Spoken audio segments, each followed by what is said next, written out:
What's up, Reapers? My name's Seth, and we are back in games about Trove, and that's right, day one of the update. I spent so much money.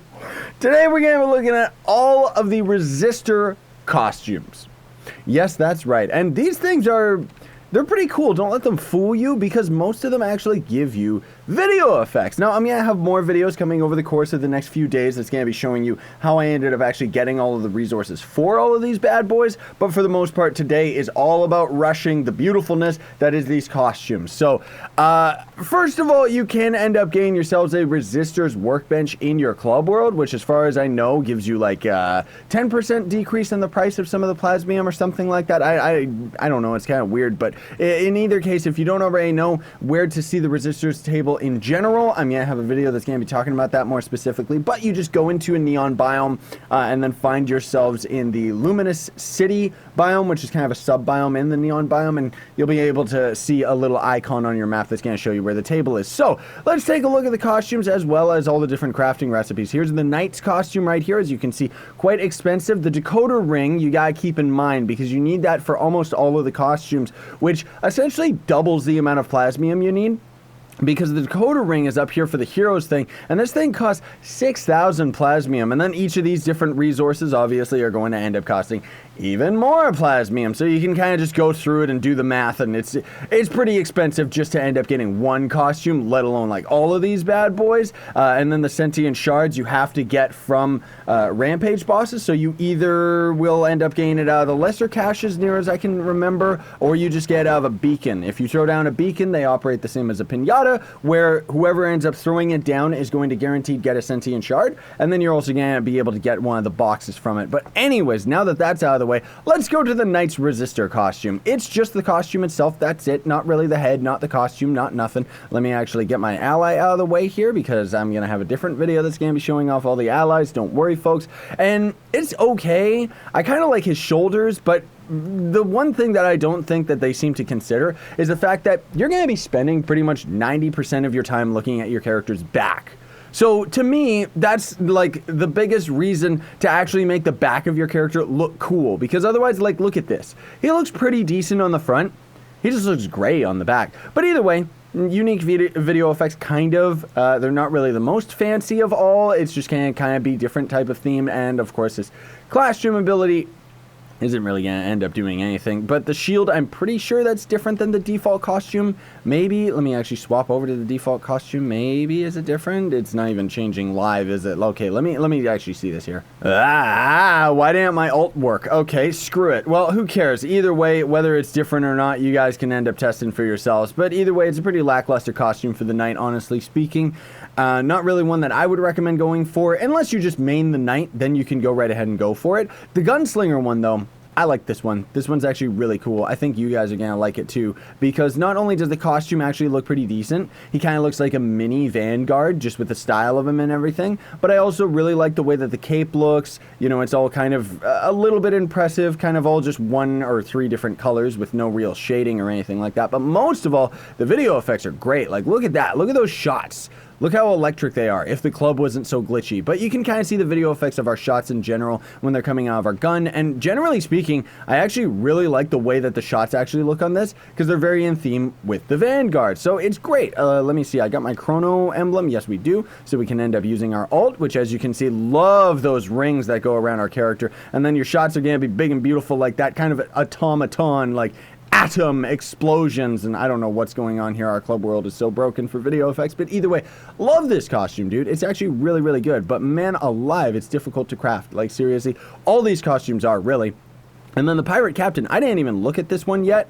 I didn't even get to see whether or not, like, what ends up changing on it. His shots are definitely different. That looks really, really weird, honestly speaking. It looks more like he's shooting. It's like he's got a dust gun. Like, we should have a vacuum as our gun, because it's just you know, it's like you would shoot that in the enemies. It's a sand gun, essentially, you know, but at least it does change everything. You know, we get our different little parrot and different turrets and everything like that. Your number one's gonna be different, which has kind of TNT on the back of them, and then otherwise it's just kind of a normal old pirate dude. And the costume itself, a little bit lackluster, honestly speaking. It's like 2 colors and that's it, and the blue doesn't have any shading whatsoever. It's always disappointing when they don't really seem to put that much effort into actually getting the costume. Like, there's a little bit of shading on on his back, but that's pretty much it, which is weird because a lot of the other vanilla costumes look a lot better. But either way, that's going to end up being the turret. So it's very, very simple, very straightforward, very to the point.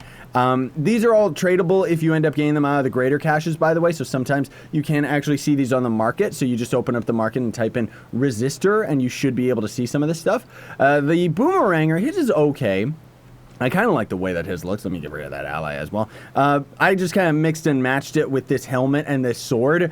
It doesn't actually come with anything. None of them do. It's just a costume. But I like it just because it's kind of a very colorful costume for the Boomeranger, outside of the fact that we kind of already got one right here.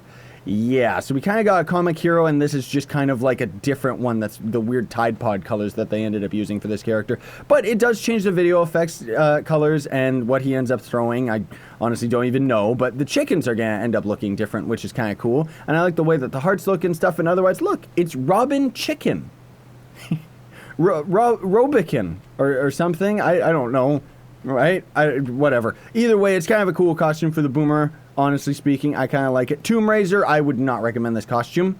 Most of all, you just do this one for the mastery. It does change things, which is kind of cool, but oh my goodness gracious, it just feels like a mess to me. So obviously we got a plus and minus for the battery circuitry, because all of these are supposed to be kind of neon themed as well, obviously. And the video effects of your shots do kind of change, but with Tomb Raiser you can never really tell, because you're never really looking at the actual laser beam that you're shooting out of your thing. I do like the skeletons, though. They're kind of cute little... they kind of feel like little robots, dudes, you know? And then otherwise our alt is going to be absolutely disgusting. Probably the ugliest one I've ever seen out of all of the alts. And not to mention it's only a couple colors. But I guess at least it's robotic themed if you're into that. And it kind of feels like he's just got two arms. So one of his arms is just a combat mace. And that's really all there is to it. Clash gem ability, obviously not going to end up being affected by it. But it's in the game, so who can complain? The Revenant, his is actually, it's okay. It's not great, it's okay. I do like the way that the shield looks. I like the plus sign on the front because it kind of makes this character feel more like a medic or something, you know, rather than being like a tank or anything. I mean, not that he's much of a tank in the first place, but you're not really going to notice any difference with the video effects on this guy. You know, the shield bash just looks the exact same. The spear attack, that actually looks really, really cool. I like it. It's kind of high def video effects. Kind of adds a little bit of electricity and sparkles to it. That whole electric fire theme that we've got on, oh my gosh. And then your number one is going to end up being just kind of a greenish one. It doesn't really end up looking that different, but the alt is going to end up looking different, so that's definitely impressive. Like, look at that. That's so weird. Oh my gosh, he's pulling me while I'm pulling him. Get out of my face, please. No, you stupid idiot. I need to get out of here. I'm trying to do a video. Oh my gosh, I gotta escape his powers. He's so powerful. I gotta get out. And then the Vanguard costume. Now, this is important to note, is that this costume is not going to come with any of the Vanguard packs. You're going to have to craft this even if you're a pay-to-win player, unless you end up getting it out of the greater caches or anything like that, right? But either way, it's kind of a cool costume. It's kind of a favorite of Merc's. I actually really like the way that the cape looks, and the costume overall just kind of has a really nice feel to it. Like, it really feels like they put a lot of extra effort into this one, and I just really generally like the way that the cape looks. You know, kind of that red fire that we got in it, and his fiery boots and everything. It's just a very nice costume. Kind of just has standard VFX, though, oddly enough. Doesn't really change anything, which is strange because the other costumes that you actually get for the Vanguard out of the store are going to end up changing the video effects of his attacks. Well, this one is pretty much the same as his default. Like, maybe there's a little bit more electricity going on, but honestly, I can't really tell the difference between this and the other costume, right? Like, it just... I don't know. What can I say? I should tag this guy just so I can get his drops or something. Take this, stupid. Just another weird fun fact that I wanted to point out to you guys. It's actually a pretty big bug for the devs to end up overlooking something like this, but I noticed that the Resistor's Vanguard costume, I was actually hanging out with Merc, and he ended up having a specific helmet that ended up going with this costume. I'll insert some footage of what the full suit actually looks like. Now, interestingly enough, I don't actually have this helmet, and the reason for that is because I ended up actually unlocking this costume through trading. Like, I ended up getting a tradable version of the costume through the greater neon caches, right? So apparently the tradable version that you end up unboxing doesn't give you the helmet, while the craftable version does. It's a really weird bug because if I ended up having all these resources, it would actually let me craft this costume again, despite the fact that it says I already have it in my collection. While I wouldn't actually be crafting the full-on costume, it's allowing me to craft it because I'm missing the helmet that this recipe ends up giving me. I have sent a tweet to the devs, so hopefully they end up ironing this out and hopefully it works retroactively, because otherwise anybody that's buying any of these out of the market is getting screwed by not getting the full helmet. But then we've also got some of the other cooler costumes we're getting into now. First of all, these costumes right here, which I guess I can show you guys right now. Even though technically speaking, I mean, I showed these in the, I already showed these in the Vanguard, like how to craft the Vanguard pack thing, but they do technically count as Resistor costumes, so there's Paragon of the Past. This one actually has some real nice video effects. Unfortunately, oh, we can't actually see it if we shoot our projectiles, but you saw right there, it's kind of comic book themed, if the video effects would ever work, where when you hit something, it's like pow, zap, oof, and bop, and all these crazy sound effects and everything like that. You know, it's really, really cool. Also, you can kind of just see like all the different colors, the lasers end up changing color, and it's kind of got bluish purple video effects going for it, and I really like the way that this costume, like the video effects, is very well put together, while the costume itself kind of feels like he's in spandex or something. And then my all-time favorite for this character is the Avenging Arbiter costume, which you end up getting out of the $50 pack, or you have to buy the credit pack and then buy the $30 pack afterwards to end up getting this. Or just craft it for a whole lot of Sentient Shards. Like, seriously, both of these pretty much just cost Sentient Shards and nothing but. But this is my favorite costume for the Vanguard, dude. I love it. And I'm using the Aimbot costume from the Shadow Hunter. I love the fact that the cape's all ripped up, and it just kind of feels like kind of skeletal and pirate themed. And the video effects are perfect. They're all, you know, dark red and all crazy and everything. Just kind of makes him feel like a lot more aggressive. Like, this would be the bad Vanguard. I was gonna say Gunslinger, you know what I mean? And the shots actually look pretty cool, but you can barely see just because we're in the club world and it's all broken and everything like that. But I like it, man. I think that it looks really neat. Now we're getting to the coolest, the cream of the crop here. These are the best costumes out of the entire costume pack. So if you're maining these characters, you're gonna be excited about it. But man alive, are they expensive. Like, you look at the Digital Diamond costume, or Demon costume, whatever, for the Neon Ninja. I love this costume. It's my favorite Neon Ninja costume ever.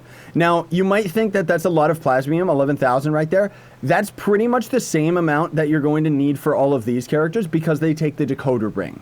So just keep that in mind, okay? Otherwise, the plasmium, that's pretty much the exact same. But 40 Sentient Shards, it's expensive because they know this costume's amazing. Like, this is just so beautiful. He just feels very, very powerful. It's about time the Neon Ninja ended up getting a costume like this that actually feels end game. Like, I really, really love the way that it looks. The video effects on our sword is from Mastery, and we don't end up actually getting a sword from this costume, unfortunately. You just end up getting the helmet, but I really like the way that it looks. The video effects when you backflip are all very in-themed, and even dashing looks really cool, kind of that electric lightning and electric rain that we've got from the new biome now. And then if we end up getting our ult to cast, that's going to end up looking like that crazy lightning, and then your shots themselves are going to end up being gigantic lightning bolts that are also in theme with that neon biome, and it's just beautiful, man. Like, it's a very, very well put together costume that has video effects to complement it. Like, this is one of those rare costumes where they really went all the way with it. Like, I absolutely love it. And then even for the Dino Tamer, the Cami Animist, which is another very, very expensive costume, as you can see right here, especially because more meteorite, more robotic salvage. Believe it or not, I've been farming robotic salvage for years, just casually on my tomes. I'm completely out because of all of this stuff. It's cost that much. Like, it's insane. I mean, granted, I didn't have to buy any of it, but still. But the Dino Tamer costume, this one's great. Like, look at this. Doesn't he, like, feel super duper powerful and cool? I love it. It's a little bit dark as far as the costume is concerned. Like, you can kind of see that it's definitely lacking color, but it's got proper shading, and it just feels very, very end game. Like, it's like, if you're maining Dino Tamer, you want this costume. Outside of, again, the fact that you can see this is broad daylight. Look how dark we are. Like, man alive, they could have picked the exact same costume, but just tone up the colors of the costume a little bit, because otherwise he's almost invisible when it's like nighttime or in dark areas and stuff. You do actually have a net, which is really, really cool. That's going to be custom and everything, and then your dino babies are going to end up being different. Really like the way that those guys look. They just feel very powerful. Your ult is going to end up being slightly different as well. It's kind of all evil and dark themed and stuff like that, right? Let me actually drink a couple pots here so I can show you guys the other dinosaurs. There's that pterodactyl who's kind of got like neon electric wings, and they're all like blurred out and everything. It's really, really cool. And then if I can ever end up getting my hands on a trike here, please. Where's the trike? Where's the trike? No, seriously, give me a trike already. Yes, I actually had to come over here just to refill my flask because I ran out. But there's the trike. He's kind of dopey and pink, and I don't know, he's kind of got like weird laser horns on the front of him. But either way, that's all the Resistor costumes, everybody, including all the, well, it's just all the ones out of the Resistor's crafting bench. But either way, absolutely love them. Some of them not really my favorite, but I love this costume. This helmet looks very, very powerful. I could see you using it with a lot of other purple-themed suits, and kind of feels very Dino Tamer thing. Like, you can even see that the character, like the helmet, actually has ears, and it's got like big, giant earrings. So it kind of feels more like a tribal costume, which I feel is very, very appropriate for a late game Dino Tamer suit. Like, I wish that they would kind of keep a specific theme with each of the characters moving forward with their later game costumes, but I don't know, it doesn't end up always happening. But either way, the Neon Ninja one, that one takes the cake as being my all-time favorite out of all of that stuff. So in either case, everybody, thanks for watching. Very much appreciate it. Don't forget to like, share, favorite, and subscribe for more daily content. And if you would like to support me, you can always sponsor my YouTube channel. Check links in the description for my merch, which has this shirt and a bunch of others. Or you can check out the description for Gawkbots, which is a way that you can donate to me for free, but it doesn't work everywhere in Europe. Sign on and stay epic, everybody.